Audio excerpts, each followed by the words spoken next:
As circunstâncias da vida nem sempre são as circunstâncias que Deus planejou para cada um de nós. O pecado e as distorções da sociedade quanto aos planos e projetos de Deus para o ser humano trazem para todos nós consequências diretas. No entanto, não importa o tamanho da sua escuridão, sempre há uma esperança. Uma nova série de mensagens para inspirar e fortalecer você. A esperança que você precisa para resistir diante das lutas da vida. Esperança para investir nas oportunidades. Esperança para construir relacionamentos saudáveis. Esperança para prosseguir acima das tristezas e circunstâncias negativas da vida. Acredite, há uma esperança por meio da fé em Deus.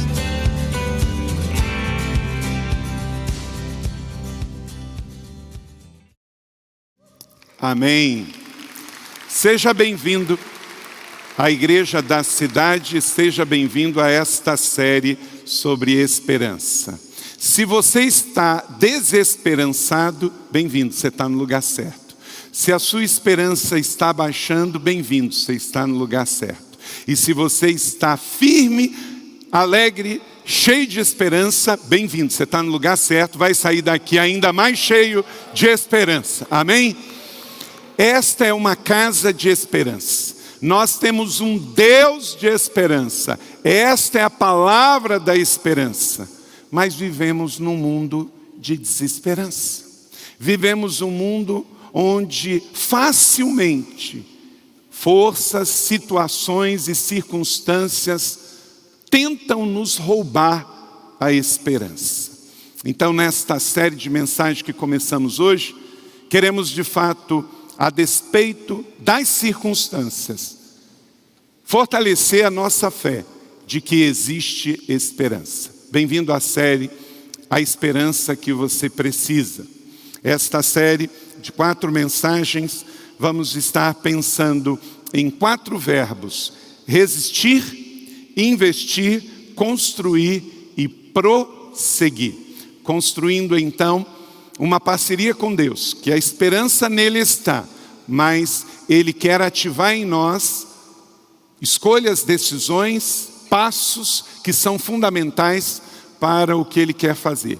E hoje vamos começar então a esperança que você precisa para resistir. É uma palavra forte, resistir. Diga comigo, resistir. Não é uma palavra fraca, é um verbo muito forte. Resistir.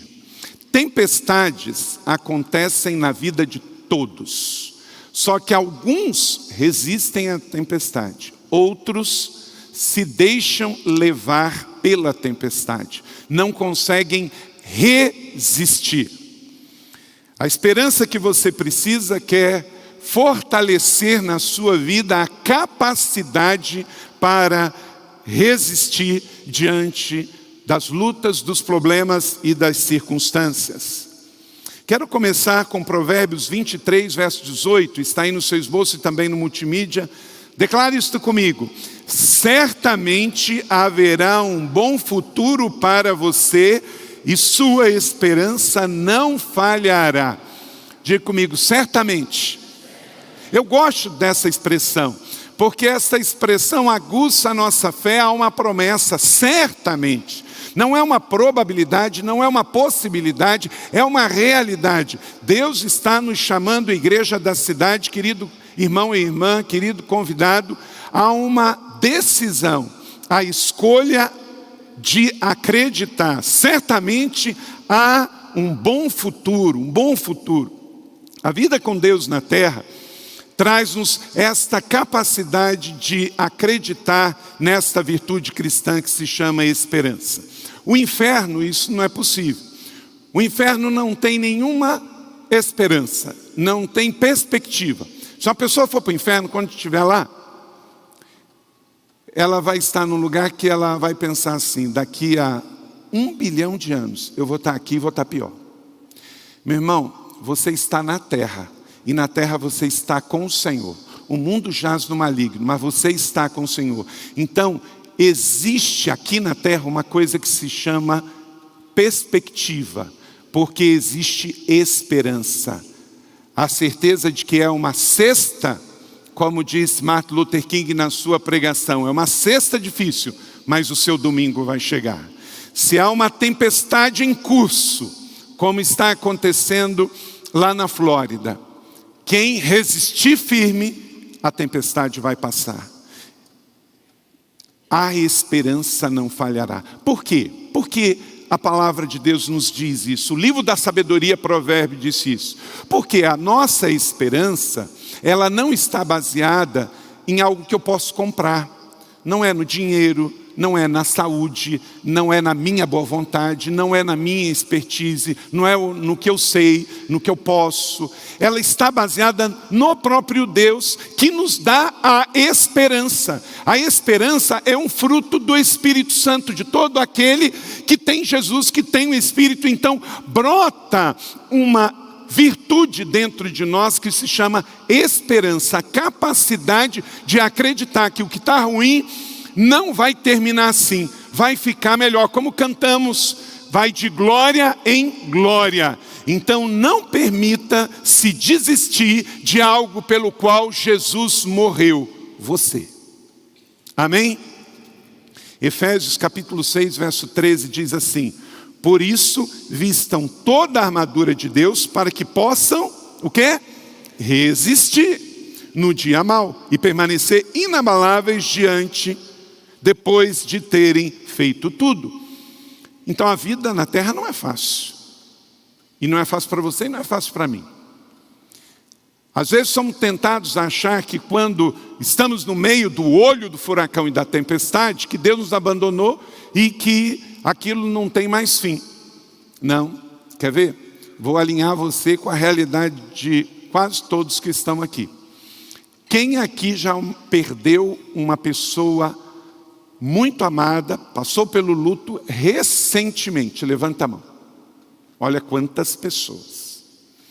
Quantas pessoas aqui já foram injustamente processado, criticado, falaram mal de você, de algo que você não fez. Você foi injustiçado. Levanta a mão. Ok? Quantos aqui passaram por decepções na sua própria família? Na sua própria família.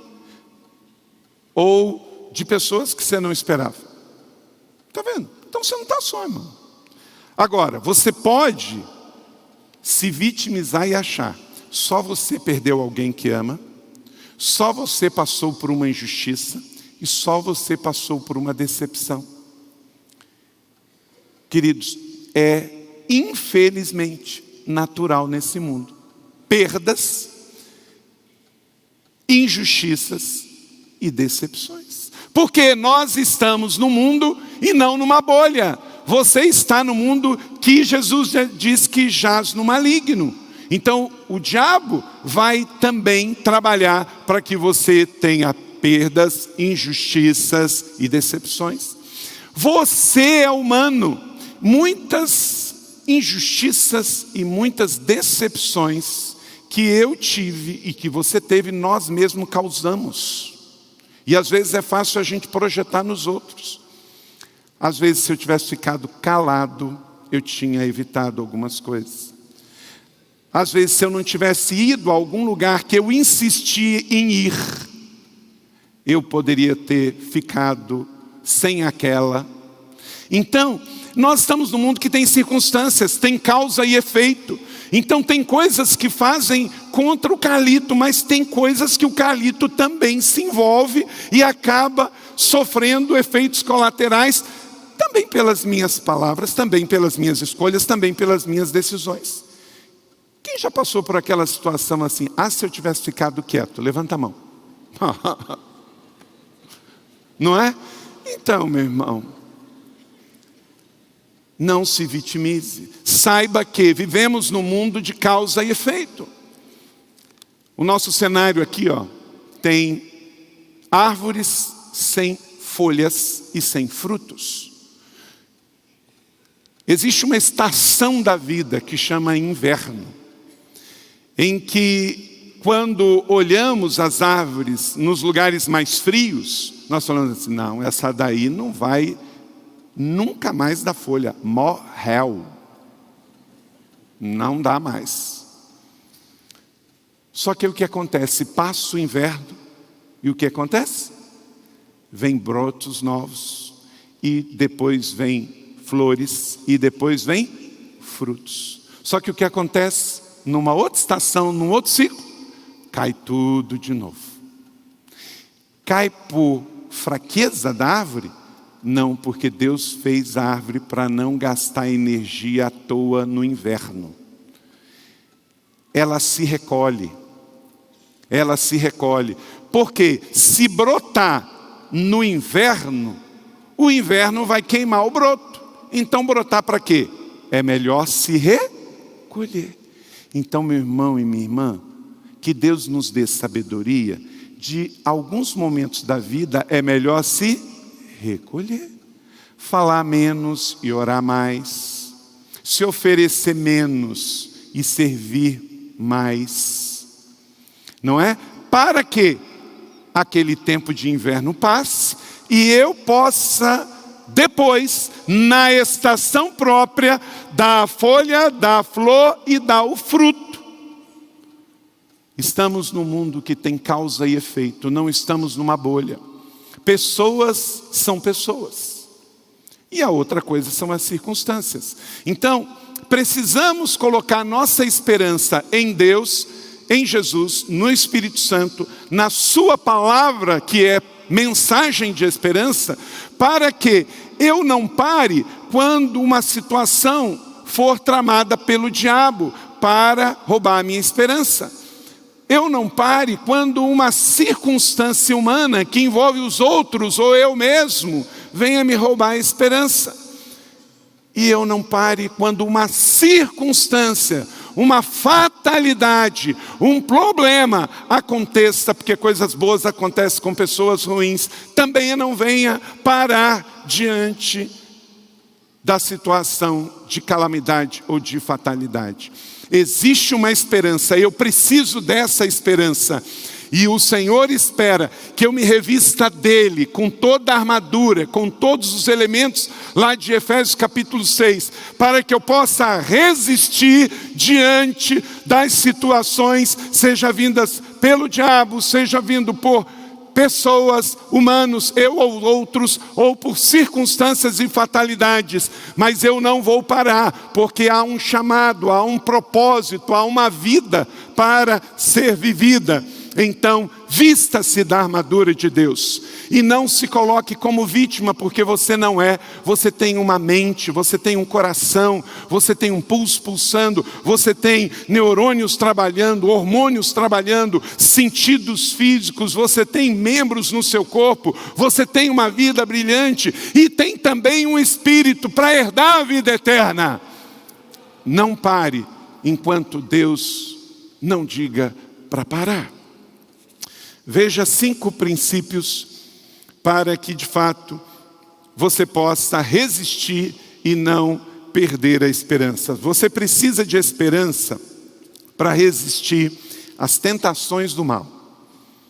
As tentações do mal. Sem esperança você não vai conseguir resistir. O papel do diabo, o próprio nome diz, é tentador. Ele vai tentar. A Bíblia não diz que o diabo é o ganhador, ele é o tentador. Ele é igual a alguns times de futebol, só tenta, mas não conseguem, não é? Ele é o tentador. A Bíblia nunca diz que o diabo é o ganhador, é o vencedor. Diz? Não, ele é tentador. Ele vem tentar matar, roubar e destruir. Ele tenta roubar a esperança. Mas Deus, Ele nos dá sempre pelo seu Espírito uma capacidade, tem sempre uma janela para que a gente possa resistir. Leia comigo, 1 Coríntios 10, 13. Não sobreveio a vocês tentação que não fosse comum aos homens. Deus é fiel. Ele não permitirá que vocês sejam tentados além do que possam suportar. Mas quando for tentados, Ele lhes providenciará um escape para que o possa suportar. Então olha só, aqui está tudo no lugar. todos os homens são tentados, está aqui. Não veio sobre a sua vida uma tentação que não veio sobre todos aqui.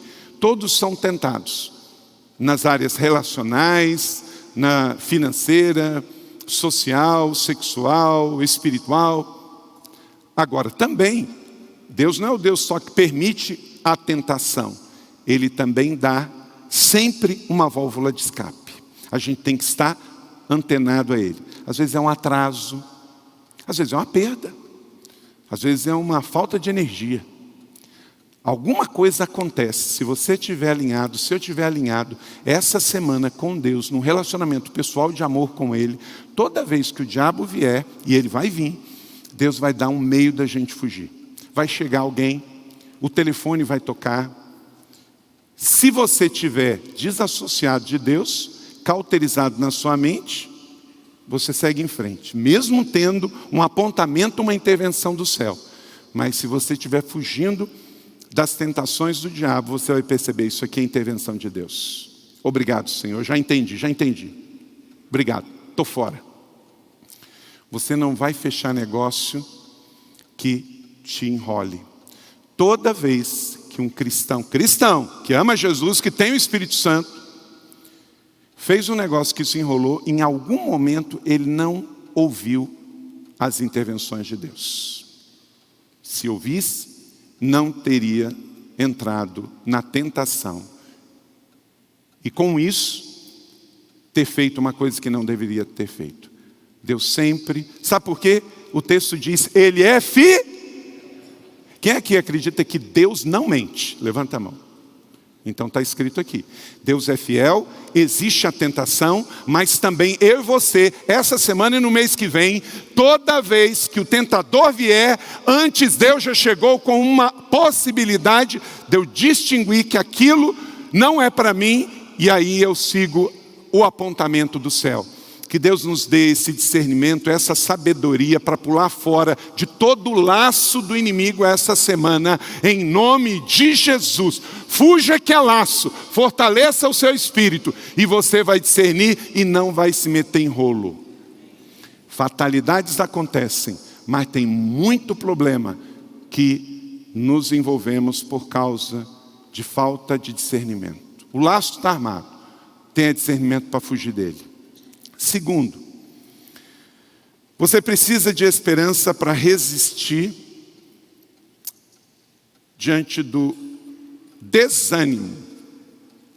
O desânimo, gente, é normal. O desânimo diante dos problemas. A gente pode ficar desanimado por uma questão física, gente. Física, às vezes, falta alguns nutrientes no nosso organismo.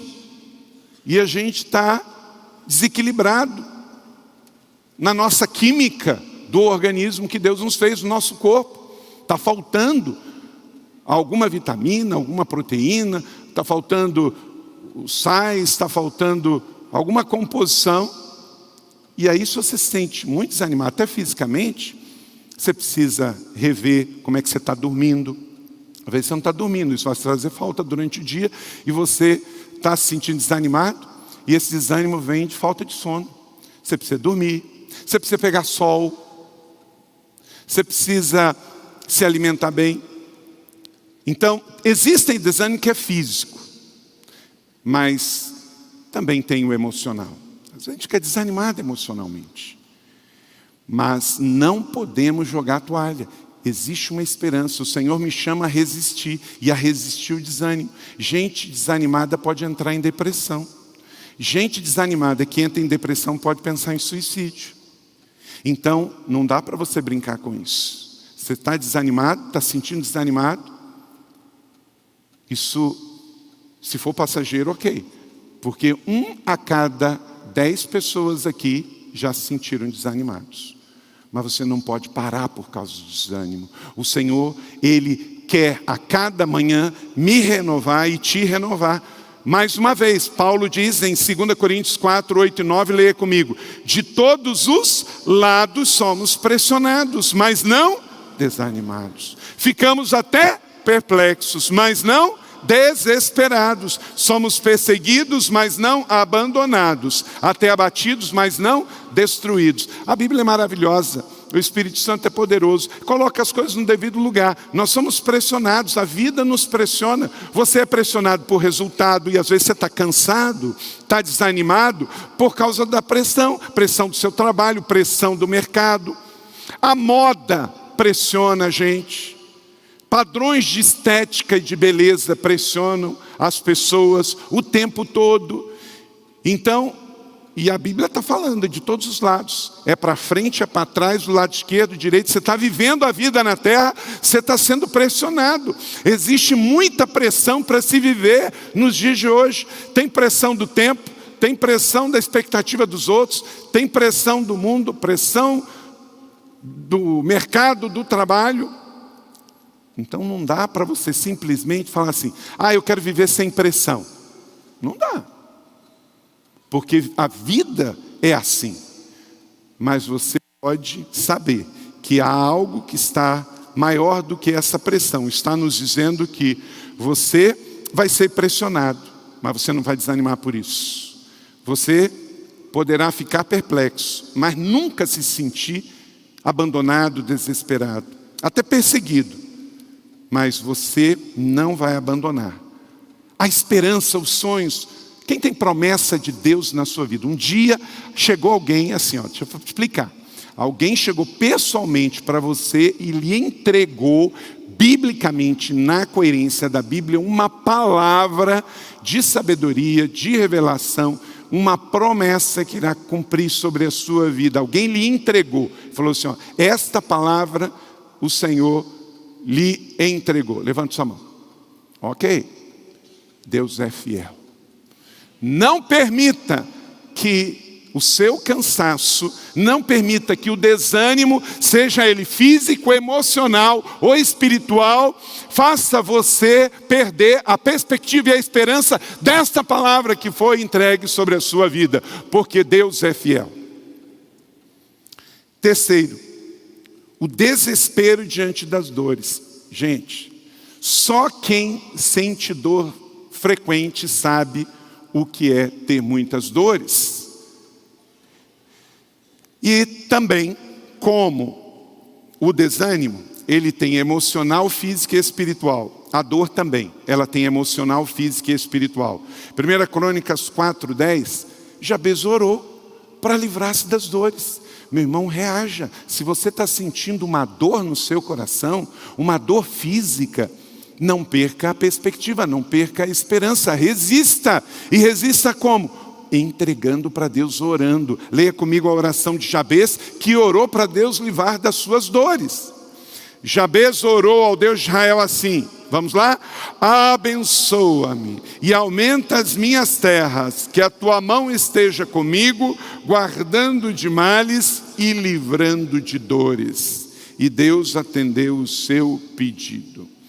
Meus irmãos, hoje, o ser humano é ser humano nos dias de Jabez e hoje também.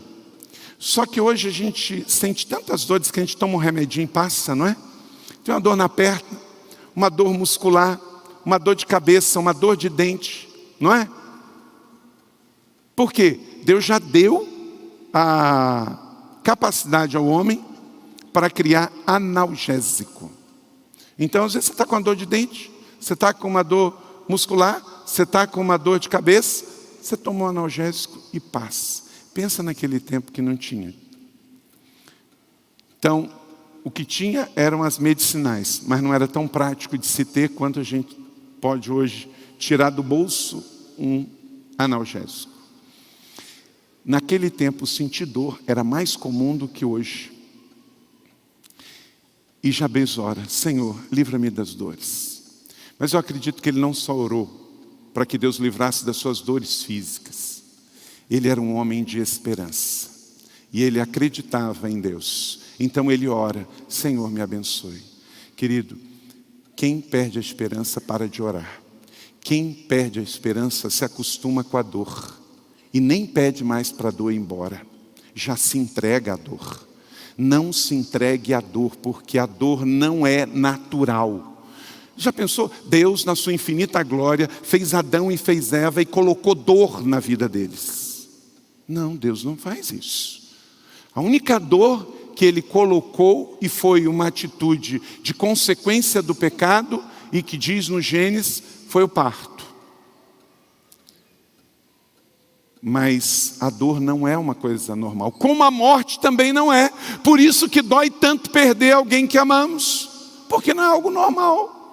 Então, tudo que não é normal, eu não posso jogar a toalha, eu não posso desistir. Então, aquilo que Deus falou com você, continue regando com fé, continue fazendo jejum, continue fazendo voto, continue acreditando. E se tinha pessoas junto com você que desistiram, continue você. Você entrou num propósito com o seu cônjuge, ele já desistiu, você continua.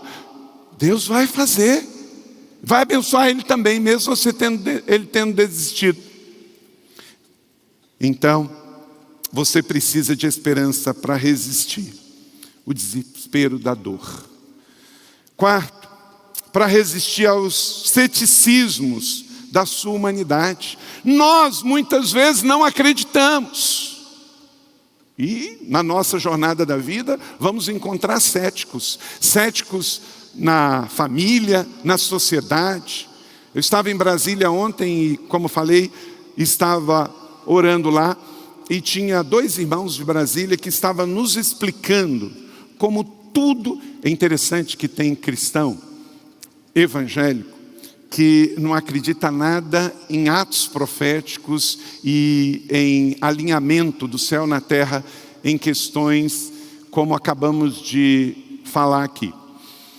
Mas ele estava nos explicando que cada prédio em Brasília, cada desenho foi feito levando em consideração alguma coisa mística e espiritual.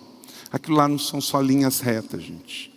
Até aquelas 2 torres que tem lá no meio do Congresso Nacional, entre a bacia para cima e a bacia para baixo, tem um alinhamento ali para receber a energia do sol.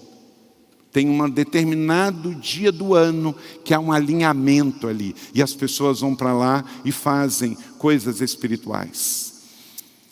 Tem cristão que vai ficando cético. Ele já não ora com imposição de mãos. Ele não acredita na orientação bíblica de ungir com óleo. Eu às vezes fico pensando, irmãos, que quem manda ungir com óleo é a Bíblia. E a pessoa pega e fala, mas não precisa. Ué, então o que você está fazendo lendo a Bíblia? Crê em parte, parte não? Quem inventou isso foi as Escrituras. Então, ou é tudo com a palavra ou nada, não é? É interessante. Não deixe que a escassez, a religiosidade, a orfandade do outro lhe roube a esperança. Meu irmão, aqui na igreja nós somos uma família. E numa família saudável, há liberdade. Se você quer ficar em pé no louvor, você fica. Se você quer ficar sentado, fica. Se você quer dar oferta, você dá. Se você não quer, você não dá. Se você quer ser dizimista, você é. Se você não quiser, você não é. Se você quer fazer um voto, você faz. Se você não quiser, você não faz. Sempre vamos dizer que estamos fazendo o que a Bíblia orienta. E a gente recebe na proporção da nossa obediência. Mas nunca faça nada por obrigação. Usamos da fé para viver, pela palavra de Deus. Porque sem fé, diz Jesus, é impossível agradar ao Senhor. Até porque sem fé não adianta orar, sem fé não adianta louvar, sem fé não adianta ofertar, sem fé não adianta crer. Para vir na igreja, o quê? Isso aqui não é religião? Agora você tem que estar tão bem resolvido, tão tanque cheio, que a escassez do outro, a religiosidade do outro não rouba de você a sua permanência, a sua fé em Jesus. Por exemplo, aqui na igreja nós somos uma família. Então, há muitas pessoas que por uma questão de entender aquilo que ela recebe, chama o pastor de pai, chama o pastor de apóstolo, chama o pastor de profeta. Meu irmão, você tem que chamar daquilo que você vê e que você recebe. Mas você não pode entrar em escassez por causa do outro. Geralmente, quem tem dificuldade de chamar o pastor de pastor e chama ele pelo nome, é porque não se sente ovelha. Porque coisa boa é você dizer meu pastor. Gente, eu sou pastor agora, mas eu tenho pastor desde os 10 anos de idade. E sempre fui muito resolvido. Antes de ser pastor, eu tive 3 pastores. E tinha o maior orgulho de chamar meu pastor. Mas tem gente que não tem muita dificuldade. Mas isso não é com relação ao pastor. Isso é com relação ao mundo espiritual. Porque tem gente que tem dificuldade de chamar Deus de Pai. E por quê? Só chama de Senhor, Senhor, Senhor, Senhor, Senhor, Deus, Deus, Deus. Por quê? Não consegue, trava na hora de chamar Pai, meu papaizinho. Porque ele tem algum bloqueio com algum pai biológico. E transfere isso para Deus. Jesus nos ensinou a chamar Deus de Pai. Eu já disse aqui, no Evangelho de Mateus, Marcos, Lucas e João, Jesus sempre chamou Deus de Pai. Só chamou Deus de Deus uma única vez, quando ele estava na cruz do Calvário. Porque ele se sentiu órfão para que eu e você fôssemos adotados como filho. O resto, o Pai, nosso. O Pai era dele, mas ele deu para nós. No momento que eu sou curado da minha orfandade, da minha religiosidade, eu chamo Deus de Senhor sim, eu chamo Deus de Deus, mas eu não tenho nenhuma dificuldade de chamar meu Pai. E da mesma maneira, e também acontece isso na igreja. Por exemplo, você sabe quem tem dificuldade de ofertar na igreja? Quem é avarento. Quem tem amor ao dinheiro. Então ele não dá, e ainda tem um problema. Ele acha ruim com quem dá. Chega a pessoa dizendo assim, Deus falou comigo, eu peguei e dei uma oferta exponencial. Deus falou comigo, eu entreguei meu carro. Deus falou comigo, eu dei uma casa, não sei o quê. Aí o outro olha, seu bobo. Por quê? Porque ele nunca deu. A generosidade do outro ofende a dele. Aí o outro chega, nossa, mas eu fui tão abençoado hoje. Meu pai espiritual pregou uma palavra que abençoou meu coração. Aí o outro lado dele, quem? Não, meu pai, meu pastor. Ah, tá bom. Por que incomoda tanto? Porque ele está na escassez. Se ele estivesse na abundância, ele não se incomodava. Não é? Então, faz como aquela música. Querido, não importa o que vão pensar de mim, eu quero é Deus. Não espere que o mundo vai aplaudir você fazer um jejum, você fazer uma campanha. O que você está fazendo? Vai na igreja de novo? Eu vou. Nós estamos num mundo, gente, que o que é feio está ficando bonito. E o que é honrado e bonito está ficando feio. Chega hoje alguém e pede a bênção, o ambiente fica diferente. Porque, gente, falar em honra, falar em bênção, você só fala nisso hoje, na Bíblia e na igreja. Então, o que eu estou querendo ilustrar aqui é o seguinte, querido. Há uma esperança, há uma palavra, foque-se nela. Tenha um relacionamento com Deus, que você vai fazer as coisas para Deus, porque Deus está falando com você. E não porque você está na expectativa, na circunstância, no pensamento do que o outro vai achar, o que o outro vai sentir. Respeite as pessoas. Ame as pessoas, mas não seja dirigido pela impressão, expectativa e vontade das pessoas. Senão você vai acabar insatisfeito. Seja respeitoso com todo mundo, ame todo mundo, mas obedeça ao teu Deus e ao Espírito Santo que colocou dentro de você. E tenha essa sensibilidade com Ele. Você está com fé no mundo cético. Você está centrado num só Deus, no mundo panteísta, no mundo que abraça a bananeira. Então, crê como Abraão. Leia comigo Romanos 4,18. Abraão, contra toda a esperança, em esperança creu, tornando-se pai de muitas nações. Como foi dito ao seu respeito, assim será a sua descendência. Gente, o Deus da esperança é isso. Fala uma palavra dessa para um homem que não tinha filho nenhum aos 75 anos de idade. Querido, pensa bem. Chegar para um idoso de 75 anos de idade que não tem filho, você será pai de nações. Doidou. Mas aí contra a esperança ele creu. Se Deus falou, creia. Permaneça firme. Resista. A tempestade vai passar e você e sua fé permanecerão firmes. E se está faltando esta fé no mundo tão cético, Tiago 1,6 diz: peça, porém, com fé, sem duvidar, pois aquele que duvida é semelhante à onda do mar, que é levada e agitada pelo vento. Então, quem não tem fé, não vai ter esperança. Mas quem tem fé é alimentado para uma esperança eterna, uma esperança gloriosa em Cristo Jesus, o Senhor. E quinto e último, também você precisa resistir os ressentimentos do seu coração. Jó 5,2: o ressentimento mata o insensato. Os que têm coração ímpio geram ressentimento. Sabe o que é ressentimento? Ressentimento é ficar remoendo o sentimento. Todo mundo aqui tem sentimentos. Por quê? Você está vivo. Você está aqui, você está vivo, você tem um coração, você sente. Diga assim: eu sinto, mas eu não preciso ressentir. Então, sentir é divino, ressentir é maligno. Então, ficar guardando ressentimento é como um boi que come o capim e ele fica remoendo. Então, ficar ressentindo. Porque o que falou, o que pensou, o que disse. Aí sabe o que vai acontecer?